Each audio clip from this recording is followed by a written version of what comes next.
the land of bulldog ramen. But could Korea not be the true birthplace of spicy food? From bulldog ramen to kimchi and tteokbokki, these dishes, known for their signature fiery heat, have become global sensations. And they all come from Korea. Tteokbokki, kimchi, and dishes seasoned with gochujang or red chili paste. It's widely known that Korean cuisine tends to be spicy, but did you know that long ago, Koreans considered chili peppers poisonous? So then, when did Korea fall in love with spicy food? What did people eat in the Joseon dynasty without chili peppers? At that time, soy sauce and fermented soybean paste were the main condiments.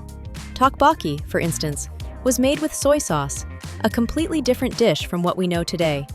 Even kimchi was simply salted vegetables seasoned with garlic, ginger, and fermented seafood, a pale version called baek kimchi. That's why, if you visit a traditional Korean fine dining restaurant today, you might be surprised not to find many spicy, red dishes on the table. Instead, flavor was from green onions, garlic, and ginger, ingredients that added a kick. Not quite the kind of pungent spiciness that chili peppers bring to your tongue. Old cookbooks like Gyuhub Chongseo show recipes that relied on garlic and ginger instead of chili peppers. In other words, the fiery heat we experience with Korean food today developed much later. So how did chili peppers make their way to Korea? Chili peppers originated in Central and South America, what we now know as Mexico and Bolivia.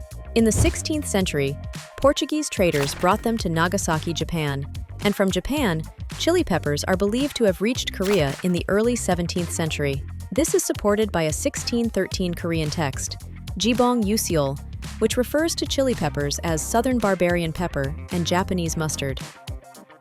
Chili peppers were once considered toxic, but still, they became superstars. Remember when bulldog ramen was banned in Denmark for being too spicy? Koreans at the Joseon era had similar reactions when first encountering chili peppers. They were thought to be poisonous, completely uneatable. History even tells of someone dying after drinking soju infused with chili pepper. People believed the spiciness to be deadly. Of course, chili peppers are not actually toxic, but pungency left such an impression that people assumed they must be harmful. Chili peppers began to gain popularity as a cheaper alternative to a Chinese spice called chuanjiao, or Sichuan peppercorns, because chili peppers offered a similarly stimulating flavor at a much lower cost. Gradually, Koreans adapted to the numbing sensation and began incorporating them into meals. However, at the beginning, they were eaten raw, just sliced and served. So since when did Korea start using bright red chili sauces? In the past, thick pastes made from chuanjiao were commonly used, known as chanchojang. But in 1766, a text called Jungbo Salam Gyeongjae documented a method for drying and powdering chili peppers. From that moment on, chili powder and gochujang became essential to Korean cuisine, used in soups, stews, kimchi, and sauces. The red kimchi we associate with Korea today only appear in the late Joseon period.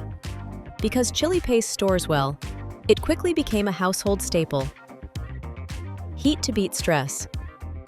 Korea's addiction to spicy food truly began in the 20th century. The Korean War and the rapid transition from an agricultural to industrial society brought massive stress. People were seeking comfort in spicy stir-fried octopus, fiery noodles, and blazing braised ribs. The capsaicin in spicy food actually releases endorphins, dopamine, and adrenaline, helping to relieve stress. As people became used to these bold flavors, Korean dining tables began to turn red. Eventually, red food became a marker of Korean cultural identity.